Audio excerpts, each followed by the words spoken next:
The vast expanse of the Milky Way galaxy buzzed with activity.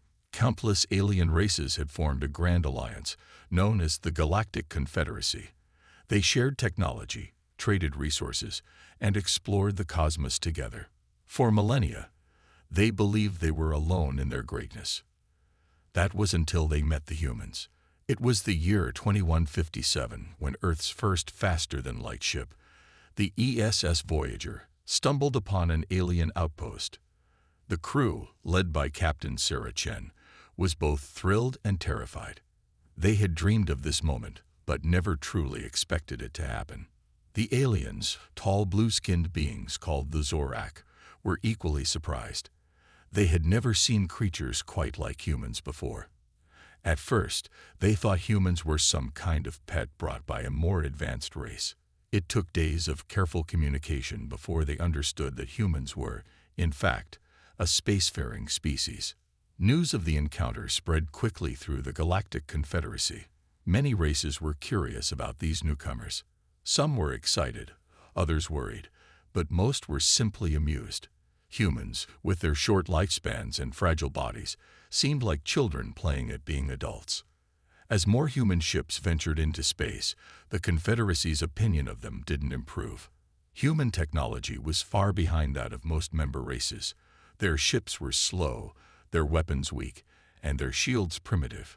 The Zorak ambassador, in a private meeting, referred to humans as cute little apes trying to touch the stars.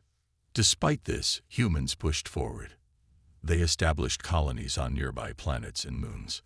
They traded with alien races, always eager to learn and grow. But no matter how hard they tried, the Confederacy treated them like bothersome children. 5 years after first contact, Earth applied for membership in the Galactic Confederacy. The application was met with laughter in the grand halls of the Confederacy's capital world, Zenthrax Prime. The Arch Council, made up of the oldest and most powerful races, didn't even bother to vote. They simply dismissed the application outright. "Come back in 1,000 years," the Arch-Counselor told the human ambassador. "Maybe by then, you'll have learned to make proper spaceships." The humans were angry, but they didn't give up. They worked harder, pushing the limits of their technology. They studied alien tech whenever they could, reverse engineering what they found. Slowly but surely, they began to catch up. But the Confederacy didn't notice. They were too busy laughing at human primitive designs and quaint customs. They mocked the way humans needed sleep every day and how they aged so quickly. Some races even started betting on how long it would take for humans to go extinct. What the Confederacy didn't realize was that humans thrived on challenges. Every insult, every dismissal, only made them work harder. In secret labs on Earth and hidden bases on distant moons, human scientists and engineers toiled day and night. They developed new alloys stronger than anything the Confederacy had. They created AI systems that could outthink the best alien computers. They even found ways to manipulate gravity itself, leading to advancements in propulsion and weapons technology that would have shocked their alien neighbors if they had bothered to look closely. But the Confederacy didn't look closely. They were too comfortable in their superiority. They saw what they expected to see: a young, weak race struggling to keep up. This blindness would soon cost them dearly. As tensions rose between Earth and the Confederacy, whispers of war began to spread. Many alien races laughed at the idea. How could humans possibly hope to stand against the combined might of a million-year-old galactic civilization? They were about to find out. In the shipyards orbiting Mars, a new class of warship was being built. On the outside, they looked simple, almost crude. But inside, they held secrets that would change the balance of power in the galaxy forever. The stage was set. Humanity, dismissed and underestimated, was ready to show the galaxy what they were truly capable of. The Galactic Confederacy, in its arrogance, had no idea what was coming. The stars themselves seemed to hold their breath, waiting for the moment when everything would change. The Galactic Confederacy's capital world, Zenthrax Prime, was abuzz with activity. The Arch Council had called an emergency meeting. Rumors flew through the grand halls faster than light itself. Something big was happening, and it involved the humans. High Admiral Zexlor of the Zorak stood before the council, his blue skin almost pale with worry. "Honored counselors," he began, "the humans have gone too far this time. They've established a colony in the Proxima Centauri system." Gasps echoed through the chamber. Proxima Centauri was rich in rare minerals, and several Confederacy races had their eyes on it. The fact that humans got there first was a shock. The Arch-Counselor, an ancient being of pure energy named Zon, spoke. "This cannot be tolerated. The apes must be taught their place." A plan was quickly formed. The Confederacy would send a massive fleet to Proxima Centauri. They would give the humans an ultimatum: leave immediately or face destruction. On Earth, the United Earth government received the Confederacy's message. President Maria Chen, granddaughter of the famous Captain Sarah Chen, called an emergency meeting of her own. "They think they can bully us," she said, her eyes flashing with determination. "They're about to learn how wrong they are." In secret bases around the solar system, humanity's hidden fleet was activated. Ships that looked simple on the outside, but held incredible technology within, prepared for battle. This was the moment they had been waiting for. President Chen addressed the people of Earth. "For years, the Galactic Confederacy has looked down on us. They've mocked our efforts and dismissed our potential. Today, we show them who we really are." The response from Earth shocked the galaxy. Instead of backing down, they announced they would meet the Confederacy's fleet in open space. Even more surprisingly, they said they would only send a small group of ships. Laughter erupted across the Confederacy when they heard this news. Many races started planning victory parties. Betting pools opened up, with most bets being on how quickly the humans would surrender. High Admiral Zexlor, however, was uneasy. "It doesn't make sense," he muttered to his aide. "Why would they send such a small fleet? What are they planning?" As the Confederacy fleet gathered, it was an awe-inspiring sight. Thousands of ships, representing hundreds of races, formed up. At the center was the Zorak dreadnought, Galactic Fist, the most powerful warship in known space. The human fleet, in comparison, looked pathetic. Just 20 ships, all of them smaller than even the Confederacy's scout vessels. The aliens' laughter grew louder. On the bridge of the lead human ship, the Defiant, Admiral John Martinez smiled. He knew something the Confederacy didn't. Each of these 20 ships carried technology that would change everything. "All ships, sound off," Martinez ordered. One by one, the captains reported in. Their voices were calm, confident. They knew what they were capable of. "Remember," Martinez said, "we're not just fighting for Earth. We're fighting to show the galaxy that humanity deserves respect." As the two fleets faced each other in the vastness of space, tension built. The Confederacy ships bristled with visible weapons. The human ships looked plain, almost defenseless. High Admiral Zexlor's voice boomed across all channels. "Humans, this is your final warning. Leave this system immediately, or face the consequences." There was a moment of silence. Then Admiral Martinez replied. His voice was steady, almost amused. "I'm afraid we can't do that, Admiral. This colony is ours, fair and square. If you want it, you'll have to take it from us." Zexlor was stunned. He had expected the humans to beg for mercy. This defiance was unexpected. For the first time, a flicker of doubt crossed his mind. "Very well," he said, trying to hide his unease. "You've made your choice. May your gods have mercy on you, because we will not." As Zexlor gave the order to attack, he couldn't shake the feeling that something was very, very wrong. The humans seemed too confident. What did they know that he didn't? The Confederacy fleet moved forward, weapons charging.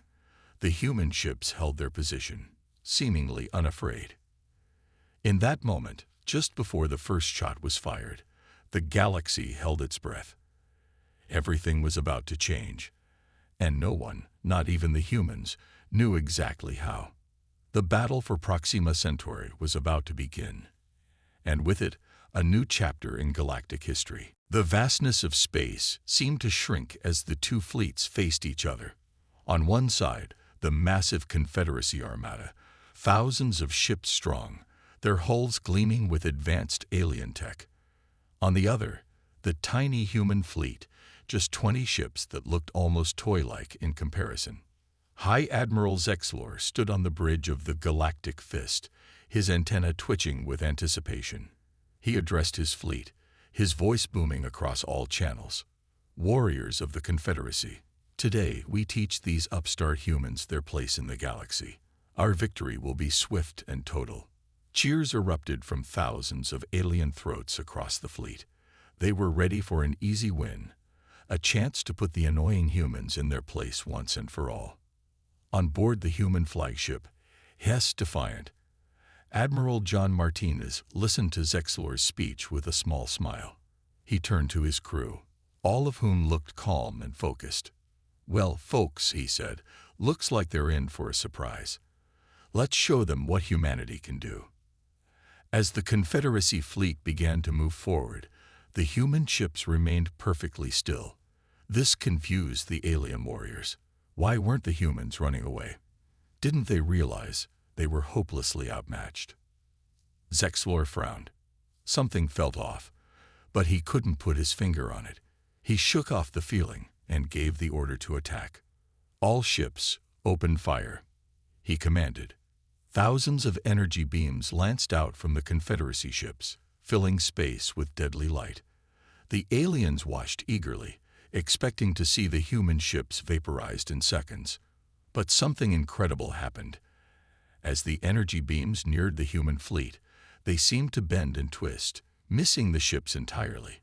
It was as if the very fabric of space was protecting the human vessels. Gasps of shock echoed across the Confederacy fleet. How was this possible? Their targeting systems were the most advanced in the galaxy. They couldn't have missed.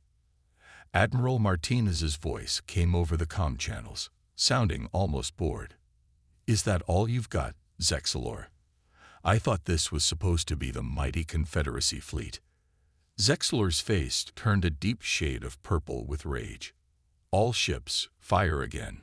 Maximum power." Once more, the Confederacy fleet unleashed its fury. This time, some of the shots did hit the human ships. But instead of exploding, the energy beams seemed to be absorbed by the hulls, causing no damage at all.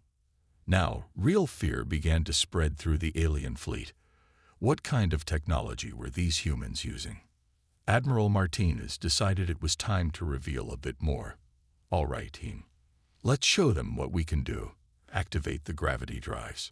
Suddenly, the human ships began to move, but they didn't move like normal spacecraft. They zipped across space in impossible patterns, breaking every law of physics the Confederacy knew. One second they were in front of the alien fleet, the next they were behind it. Then above, then below. Panic erupted on the Confederacy ships. Pilots tried desperately to track the human vessels, but it was like trying to catch smoke with your bare hands. Zexlor watched in horror as the tiny human fleet ran circles around his massive armada. "Impossible," he whispered. "This can't be happening." But it was happening, and things were about to get even worse for the Confederacy. Admiral Martinez gave his next order. "Time to return fire. Tag their biggest ships. Let's show them what our new weapons can do." From the human ships, beams of pure gravitational force shot out. When they hit the Confederacy vessels, the results were catastrophic. Huge dreadnoughts were crushed like soda cans, their hulls crumpling under forces they had never encountered before. In just a few minutes, the battle had turned completely. The mighty Confederacy fleet was in chaos, their ships either destroyed or frantically trying to escape the nimble human vessels. Zexlor stared at his tactical display in disbelief. How could this be happening? How could they be losing to a handful of human ships? As the reality of the situation sank in, a chilling thought occurred to him. If this was what humans could do with just 20 ships, what would happen if they decided to build a real fleet? The battle was far from over, But one thing was already clear. The galaxy would never be the same again. Humanity had arrived on the galactic stage, and they were here to stay. The initial shock of the human fleet's capabilities had worn off, and now the real battle was about to begin. High Admiral Zexlor, his pride wounded, but his resolve strengthened, rallied his remaining ships. "Do not falter," he bellowed across the communication channels. "We are the Galactic Confederacy. We will not be defeated by these upstart apes." On board the HSS Defiant, Admiral Martinez watched the Confederacy fleet regroup. He knew the element of surprise was gone. Now it was time for strategy. "All ships, form up," he commanded. "Remember your training. We're not just fighting for Earth anymore. We're fighting for humanity's place in the galaxy." The human ships, previously darting around in seemingly random patterns, suddenly snapped into a tight formation. It looked like an arrowhead pointed straight at the heart of the Confederacy fleet.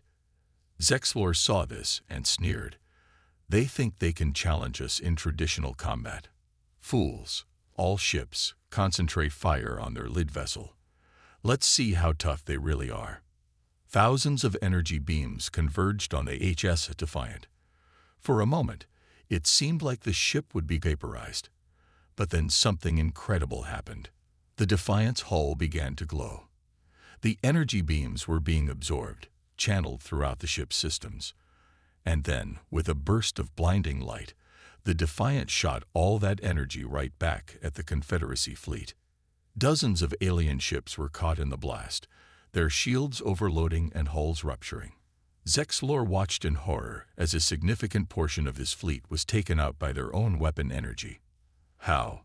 he gasped. "How is this possible?" On the Defiant, Chief Engineer Sarah Wong grinned as she monitored the ship's systems. "Energy redistribution matrix working at 100%, Admiral," she reported. "We can take whatever they dish out and give it right back." Martinez nodded. "Excellent work, Sarah. Now, let's show them what else we can do. All ships, initiate phase shift." Suddenly, the human ships seemed to flicker and fade. They became ghostly, translucent. The Confederacy's weapons passed right through them, as if they weren't even there. Panic spread through the alien fleet. How were they supposed to fight an enemy they couldn't hit? But the humans weren't done yet. As they phased in and out of normal space, they fired their own weapons. Gravity beams and plasma torpedoes struck with pinpoint accuracy, taking out key systems on the Confederacy ships. Zexlor frantically tried to coordinate a defense, but it was like trying to catch shadows. Every time he thought he had a lock on a human ship, it would phase out, only to reappear somewhere else. "This isn't a battle," one of his officers wailed. "It's a slaughter." Meanwhile, the human fleet moved with perfect coordination. Years of training in secret were paying off. Each ship knew its role, covering for its comrades and striking when the moment was right. Martinez watched the battle unfold with a mix of pride and sadness. He was proud of his people, of how far they had come, but he took no joy in the destruction they were causing. "We never wanted this war," he murmured. "We just wanted to be treated as equals." As the battle raged on, news of the conflict spread across the galaxy. On hundreds of worlds, beings of all kinds watched in awe as the mighty Confederacy fleet was being dismantled by a handful of human ships. On Earth, President Chen received regular updates. She stood in the war room, surrounded by her advisors, watching the holographic display of the battle. "Should we send reinforcements?" one of her generals asked. Chen shook her head. "No, Admiral Martinez and his fleet can handle this, and we need to show the galaxy that even our small fleet is more than a match for their armada." Back in the battle, Zexlor was running out of options. More than half of his fleet was either destroyed or disabled. The rest were barely hanging on. "This is impossible," he muttered. "We are the most advanced civilization in the galaxy. How can these humans be defeating us?" As if in answer to his question, Admiral Martinez's voice came over the comm channel. "High Admiral Zexlor," he said, his tone firm but not gloating. "This battle is over. Surrender your fleet, and we can end this without further bloodshed. Zexlor looked around his shattered bridge. Smoke filled the air, and warning alarms blared from every console. He closed his eyes, feeling the weight of the galaxy on his shoulders. The battle was lost. But the war for the future of the galaxy, that was just beginning. As the battle raged on, the true extent of human ingenuity began to reveal itself. The Confederacy fleet, once so confident in their superior numbers and technology, now found themselves outmatched at every turn.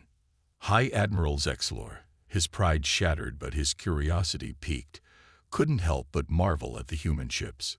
How? He wondered aloud. How did they advance so quickly? His second in command, a reptilian being named Suthra, hissed in frustration. It doesn't make sense. Their technology was primitive just a few years ago. Meanwhile, on board the HSS Defiant, Admiral Martinez was about to unveil another surprise. All ships, initiate Operation Chameleon, he ordered. Suddenly, the human ships began to change. Their outer hulls shifted and morphed, taking on the appearance of various Confederacy vessels. In moments, it became impossible to distinguish the human ships from the alien ones. Chaos erupted in the Confederacy fleet. Friendly fire incidents skyrocketed as confused alien crews fired upon ships they thought were the enemy, only to realize too late they were attacking their own side. Incredible, muttered Dr. Ayako Tanaka, the chief scientist aboard the Defiant. The adaptive camouflage is working even better than we hoped. Martinez nodded, a grim smile on his face. Humanity's greatest strength has always been our ability to adapt. Now, let's show them how we've adapted their own technology. With that, the human ships began employing weapons and defenses that seemed eerily familiar to the Confederacy forces. Plasma cannons that mimicked Zorak designs, shield configurations that looked like Thralexi technology, and maneuvers that seemed lifted straight from Grixter battle doctrine. Zexlor watched in disbelief. They've stolen our technology, he sputtered. But it was more than that. The humans hadn't just copied alien tech, they had improved upon it, combined different alien technologies in ways no one had thought possible before. As the battle progressed, more and more Confederacy ships either surrendered or retreated. Those that stayed to fight found themselves hopelessly outmatched. On a nearby planet, members of the Galactic Council watched the battle unfold via long-range sensors. The Arch-Counselor, Zon, its energy form flickering with agitation, turned to its fellow council members. "We may have made a grave error in underestimating these humans," Zon said, its voice a chorus of harmonics. "Their adaptability is unprecedented." Back on the battlefield, Martinez decided it was time for the final push. "All ships, initiate the Nexus Protocol," he commanded. Suddenly, streams of energy began to flow between the human ships, connecting them in a complex web. As the energy flowed, the ship's performance seemed to increase exponentially. "What's happening?" Zexlor demanded, watching the energy display on his sensors. Dr. Tanaka, monitoring the Nexus Protocol from the Defiant, explained to Martinez. "It's working perfectly, Admiral.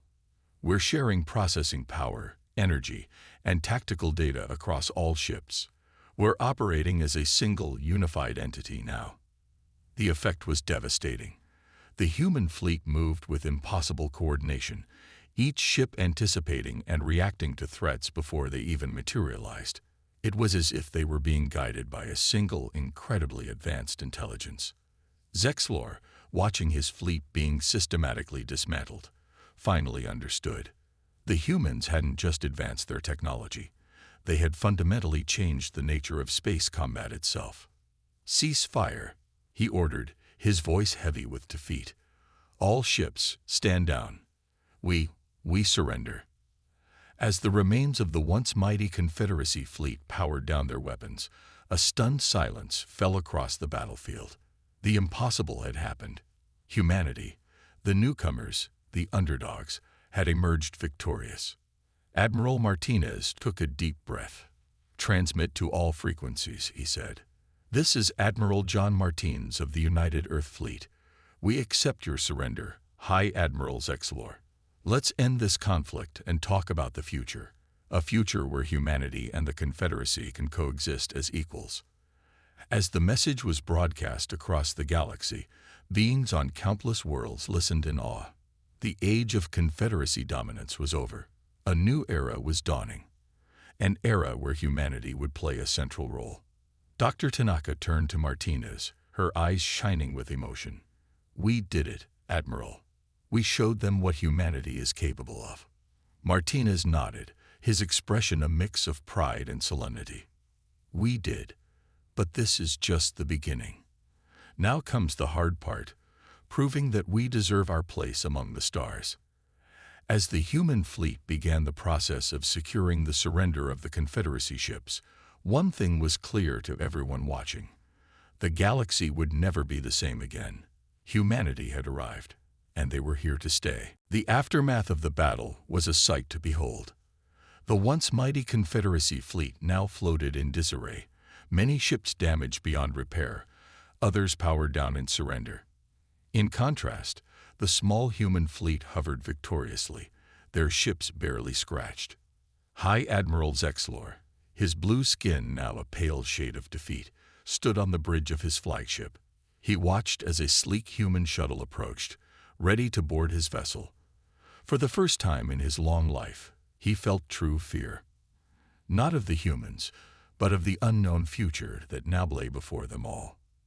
As the airlock hissed open, Admiral John Martinez stepped onto the Confederacy ship.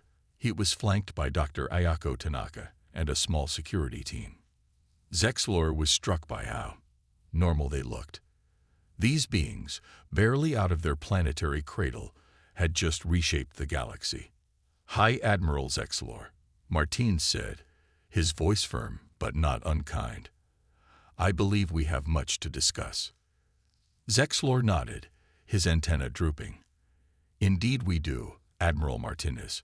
I must admit, I underestimated your species greatly. Meanwhile, across the galaxy, the news of the human victory spread like wildfire. On countless worlds, beings of all shapes and sizes gathered around communication devices, eager for any scrap of information. On the Confederacy capital world of Zenthrax Prime, the Galactic Council was in an uproar. The Arch-Counselor Zon, its energy form crackling with agitation, called for order. Silence. Zon's harmonious voice boomed. We must assess this situation calmly. The humans have proven themselves far more capable than we ever imagined. A Thralexi counselor, his crystalline body shimmering with stress, spoke up. But how? How did they advance so quickly? It's impossible. Dr. Tanaka, who had been listening to the council's broadcast, smiled at this. She turned to Martinez and Zexlor. Perhaps I can shed some light on that, she said. With a nod from Martinez, she activated a holographic display. It showed the history of human technological development, but with a twist. Alongside major human inventions were images of various alien technologies. You see, Tanaka explained, humans have always been excellent at adapting and improving upon ideas. When we encountered alien technology, even in small amounts, we didn't just copy it. We studied it, understood the principles behind it, and then found ways to make it better. Zexlor's eyes widened in understanding. The trading outposts, the salvage from old battlefields, even our own scans of your ships. We gave you the building blocks, didn't we? Martinez nodded. Unintentionally, yes. But it was human creativity and determination that turned those building blocks into what you see today. As this explanation was broadcast across the galaxy, many alien races began to see humans in a new light. They weren't just upstart apes or lucky copycats. They were innovators, problem solvers, a species that could take the best parts of different technologies and combine them into something greater. Back on the Confederacy flagship, Zexlor had made a decision. Admiral Martinez, he said, his voice heavy with the weight of history. On behalf of the Galactic Confederacy, I formally request to open negotiations for peace and for humanity's full membership in the Confederacy." A hush fell over the bridge. This was more than just the end of a battle. It was the dawn of a new era. Martinez smiled, extending his hand in the human gesture of agreement. High Admiral Zexlor, the United Earth government would be honored to begin these negotiations. As the two leaders shook hands, Dr. Tanaka couldn't help but marvel at the sight. Just hours ago, these two species had been locked in mortal combat. Now, they were taking the first steps towards a shared future. Across the galaxy, the mood began to shift. Fear and anger gave way to curiosity and excitement. What would this new humanity-inclusive confederacy look like? What wonders could be achieved by combining the knowledge and skills of all species? On Earth, President Chen received the news of the peace negotiations with a mix of joy and intrepidation. "And so it begins," she murmured to her advisors. "Our greatest challenge yet, proving that we can be not just mighty warriors, but also wise and just members of the galactic community." As the human and Confederacy ships began the long journey back to Zenthrax Prime for formal negotiations, one thing was clear: the galaxy would never be the same again. The tables had turned, and humanity was now poised to take its place among the stars. 1 year had passed since the historic battle that changed the face of the galaxy. The grand halls of the Galactic Confederacy's capital on Zenthrax Prime bustled with activity. Today was no ordinary day. It was the day humanity would officially join the Confederacy as full members. Admiral John Martinez, now serving as Earth's ambassador, stood before the massive doors of the council chamber. He took a deep breath, straightening his formal uniform. Beside him, Dr. Ayako Tanaka gave him a reassuring nod. "Ready to make history again, John?" she asked with a smile. Martinez chuckled. "As ready as I'll ever be, Ayako." The doors swung open, revealing a chamber filled with representatives from hundreds of alien races. At the center, the energy being Zon, still serving as Arch-Counselor, hovered above its pedestal. "Ambassador Martinez of Earth," Zon's harmonic voice resonated through the chamber. "Step forward." As Martinez walked down the aisle, he could feel the eyes of the galaxy upon him. Some gazes were curious, others admiring, and a few still held traces of fear or resentment. But overall, the atmosphere was one of cautious optimism. High Admiral Zexlor, now a strong advocate for human inclusion, stood at the front of the chamber. His once blue skin had a tinge of green, a sign of respect in Zorak culture. "Esteemed members of the Confederacy," Zexlor began, "a year ago, we faced a choice: to embrace change or cling to our old ways. Today, we take a bold step into a new era. Humanity has proven not just their strength, but their wisdom and creativity." Murmurs of agreement rippled through the crowd. Over the past year, humans had shared many of their innovations, helping to solve problems that had plagued some races for centuries. Their adaptive technology had revolutionized space travel and communication. Zon's energy form pulsed brightly. "Ambassador Martinez, on behalf of the Galactic Confederacy, we extend our formal welcome. Earth is now a full member of our alliance. May this mark the beginning of a new age of cooperation and progress." Applause erupted from many of the delegates. Martinez stepped up to the central platform, his voice clear and strong as he addressed the assembly. "Thank you, Arch-Counselor Zon, High Admiral Zexlor, and esteemed members of the Confederacy. Humanity is honored to join your ranks. We come not to dominate, but to cooperate, not to replace, but to enhance. Together, we can achieve wonders beyond our individual imaginations." As Martinez spoke, holographic displays around the chamber showcased some of the joint projects already underway. There were images of new hybrid ships, combining the best of human and alien technology. Scenes from cultural exchange programs flashed by, showing humans and aliens learning from each other's art, music, and philosophies. One image in particular caught everyone's attention: a massive space station under construction. This would be the new headquarters of the Confederacy's Science Division, where brilliant minds from all races would work together to push the boundaries of knowledge. Dr. Tanaka stepped forward to explain. This station represents our shared future. Its adaptive architecture can accommodate beings from any environment. Its laboratories are equipped with technology from dozens of worlds. Here, we will tackle the greatest challenges facing our galaxy. The excitement in the chamber was palpable. Many delegates who had once looked at humans with disdain now gazed at Martinez and Tanaka with respect and curiosity. As the ceremony concluded, Martinez found himself surrounded by alien delegates eager to discuss future collaborations. The Thralexi, once skeptical of human advances, were now keen to work on joint crystalline computing projects. The Grixtor, impressed by human tactical innovations, proposed joint military exercises. Zexlor approached Martinez, extending his hand in the human gesture he had learned. Ambassador, who would have thought a year ago that we'd be standing here as allies and friends? Martinez shook his hand, smiling. The universe is full of surprises, High Admiral. I have a feeling we've only scratched the surface. As the delegates mingled, discussing grand plans for the future, a small news drone hovered near the ceiling, broadcasting the event across the galaxy. On countless worlds, beings of all kinds watched in awe as a new chapter in galactic history unfolded. On Earth, President Chen watched the broadcast with tears in her eyes. "We did it," she whispered. "We found our place among the stars." The galaxy had indeed entered a new era. The Confederacy, once stagnant in its old ways, was now infused with human innovation and adaptability.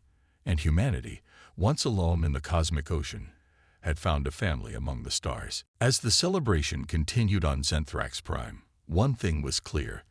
The future was bright, and it would be shaped by the combined efforts of all sapient beings, with humanity playing a crucial role in this grand cosmic adventure.